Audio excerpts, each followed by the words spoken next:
Bismillahirrahmanirrahim. Assalamualaikum warahmatullahi wabarakatuh. Selamat siang, salam sejahtera bagi kita semuanya.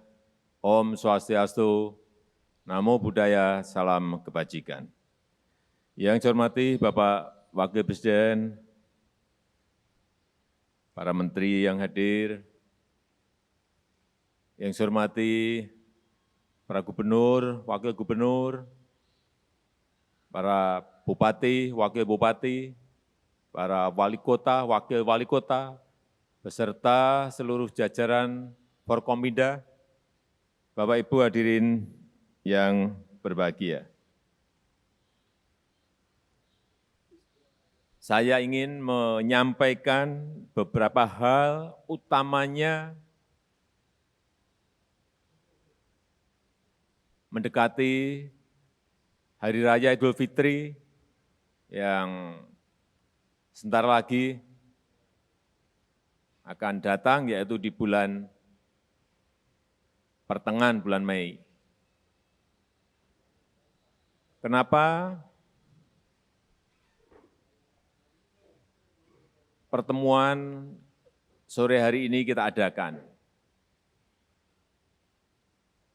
Ada dua hal penting yang ingin saya sampaikan yang berkaitan dengan COVID, yang kedua yang berkaitan dengan ekonomi. Saya ulang-ulang terus ini.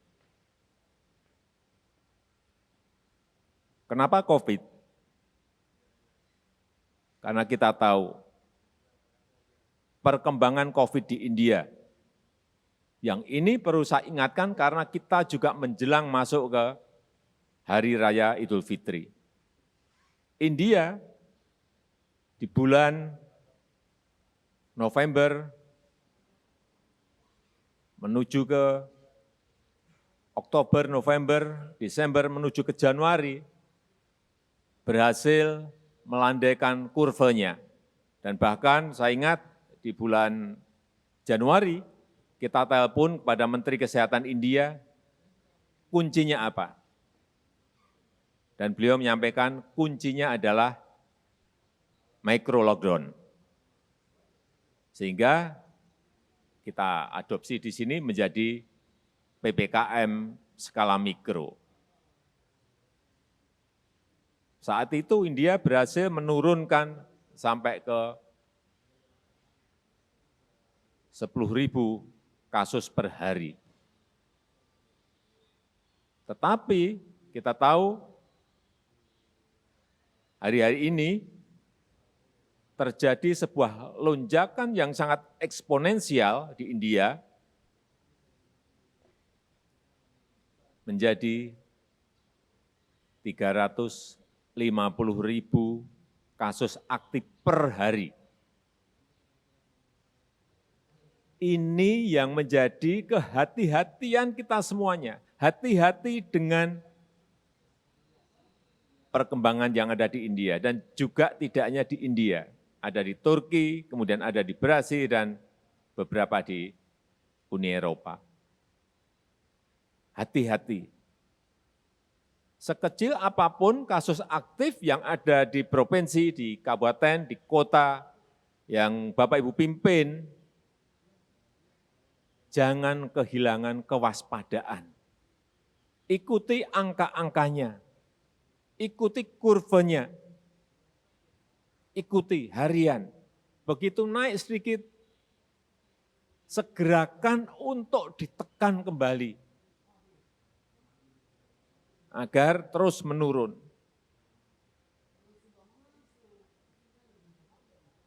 Hati-hati dengan yang namanya libur panjang.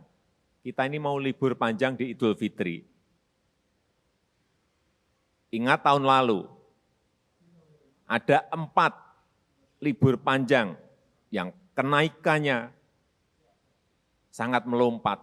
Idul Fitri tahun lalu naik sampai 93%. Libur Agustus tahun lalu naik sampai 119%. Libur Oktober naik 95%. Libur tahun baru kemarin naik sampai 78%. Oleh sebab itu hati-hati, hati-hati. libur Paskah 2 minggu yang lalu naik kurang lebih hampir 2%. Hati-hati. Saya melihat beberapa daerah ini sudah mulai terjadi kenaikan. Perlu saya sampaikan hati-hati.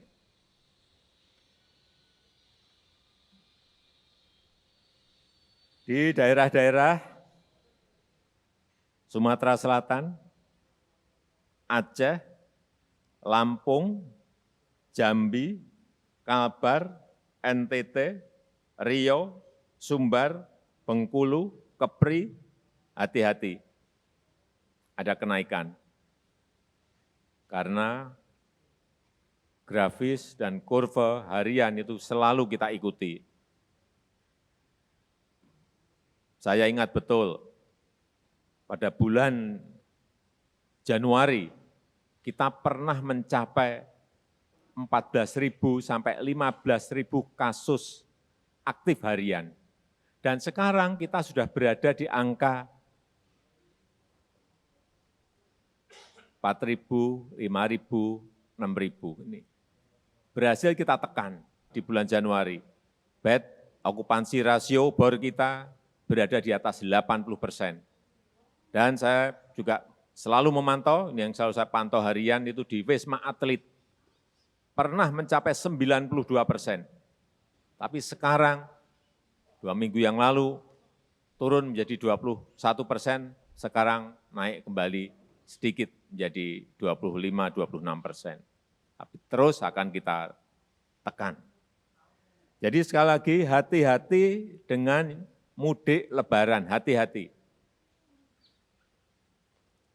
Cek, kendalikan, dan pengaturan yang mudik itu sangat penting sekali. Survei yang terkait dengan mudik, sebelum ada larangan mudik, yang mau mudik itu 89 juta orang, 89 juta orang, kurang lebih 33% dari penduduk kita. Begitu ada larangan mudik, turun menjadi 11%, tetapi juga angkanya masih 29 juta. Begitu kita sosialisasi, kita sampaikan, gubernur, bupati, wali kota juga menyampaikan mengenai larangan mudik, turun menjadi 7%. Tapi angkanya juga masih besar, hati-hati, 18,9 juta orang yang masih akan mudik. Oleh sebab itu harus disampaikan terus mengenai larangan mudik ini agar bisa berkurang lagi. Yang paling penting bagaimana kita menekankan sekali lagi mengenai disiplin. Disiplin yang ketat terhadap protokol kesehatan. Kuncinya ada di situ. Kuncinya ada di situ. Disiplinkan masyarakat secara ketat mengenai protokol kesehatan. Saya betul-betul masih khawatir mengenai mudik di Hari Raya Idul Fitri yang akan datang. Tapi saya meyakini apabila pemerintah daerah dibantu oleh Forkompinda semuanya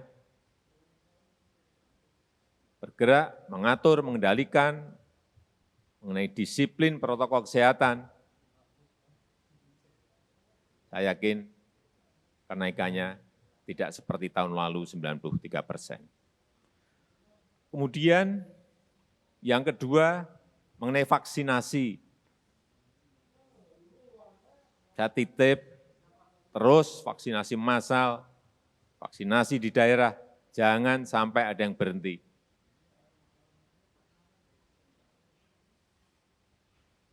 Tugas pemerintah pusat, tugas saya adalah bagaimana menyiapkan vaksinnya. Tapi kalau ada vaksin, jangan sampai ada yang di stok. Stok itu cukup 5%, segera disuntikkan ke masyarakat, segera disuntikkan kepada target prioritas yang sudah beberapa kali saya sampaikan.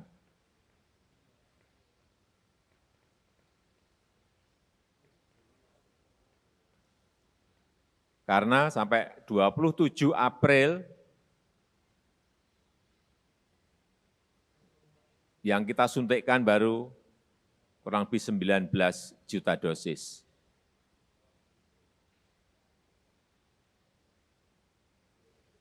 Dan harus kita kejar terus agar target kita di bulan Juli nanti bisa mencapai kurang lebih 70 juta orang.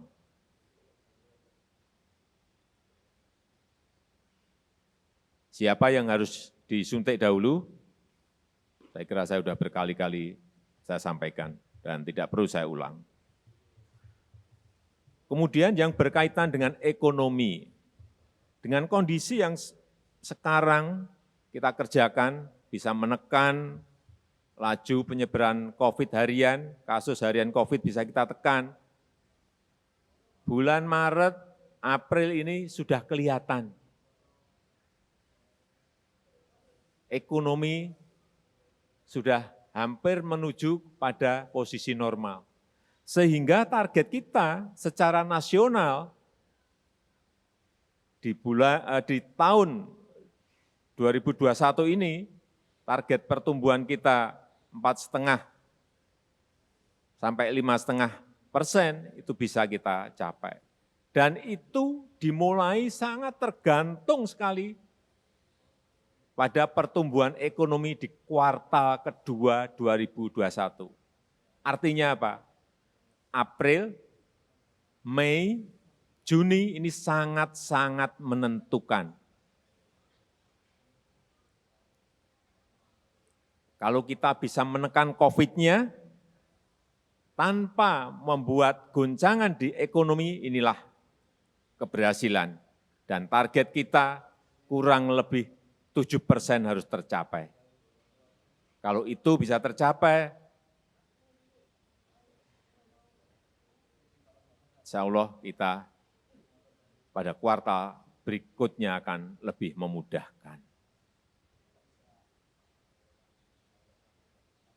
Kenapa kita optimis?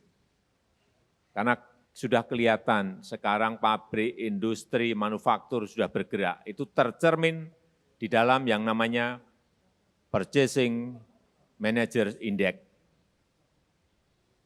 Yang pada sebelum pandemi itu berada di angka 51, sekarang justru sudah di atas kenormalan sebelum pandemi, yaitu sudah di angka 53,2. Sebelum pandemi itu di angka 51. Kemudian konsumsi listrik sudah terjadi pertumbuhan. Konsumsi listrik sudah berada di angka naik yang biasa negatif, ini sudah naik kurang lebih 3,3%. Baik itu di industri, di rumah tangga, di pemerintahan, semuanya konsumsinya naik.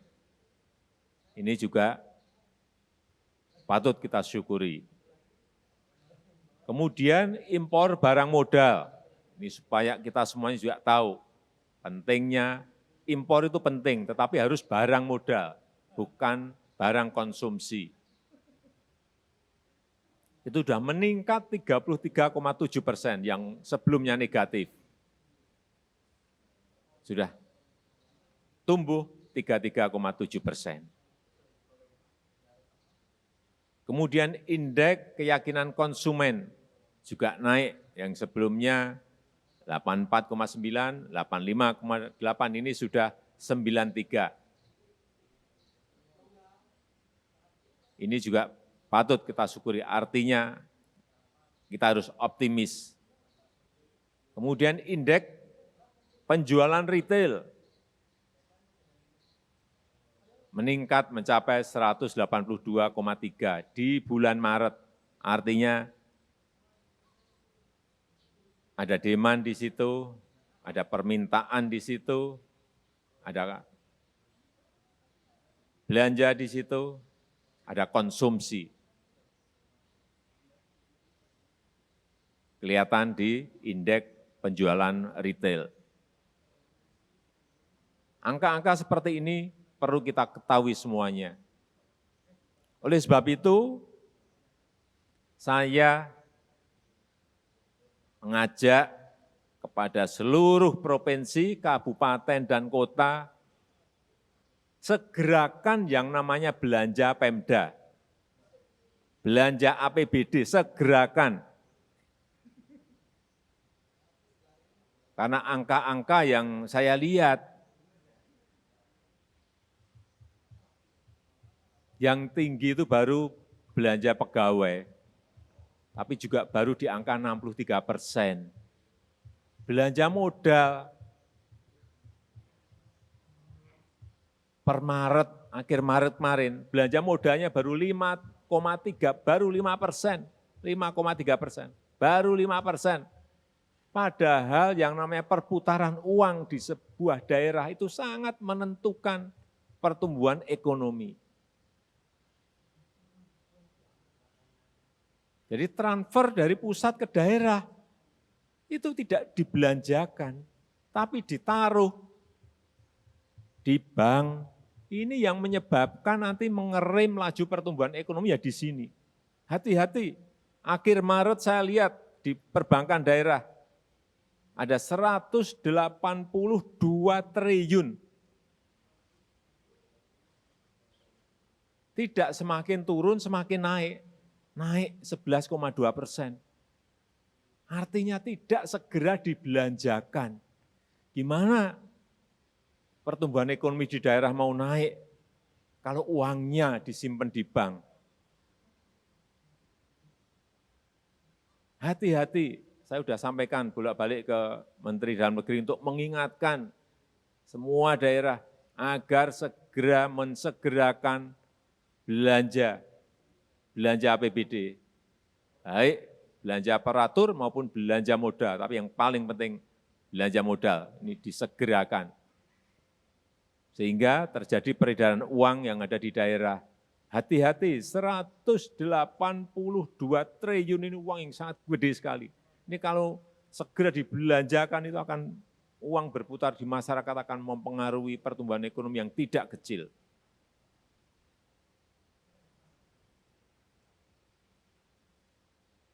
Bansos, bantuan UMKM, BLT desa, segera dorong agar ini bisa diterima oleh masyarakat, tersampaikan pada masyarakat, sehingga mereka bisa belanja.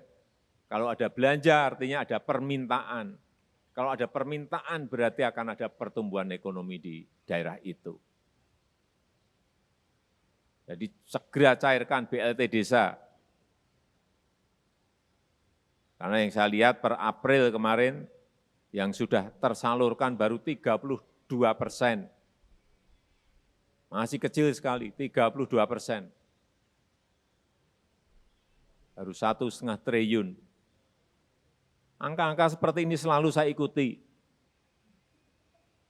Sehingga sore hari ini saya ingatkan kembali karena itu penting bagi pertumbuhan ekonomi daerah dan nasional. Kalau daerah ada pertumbuhan ekonomi, kemudian secara agregat akan menjadi pertumbuhan ekonomi nasional.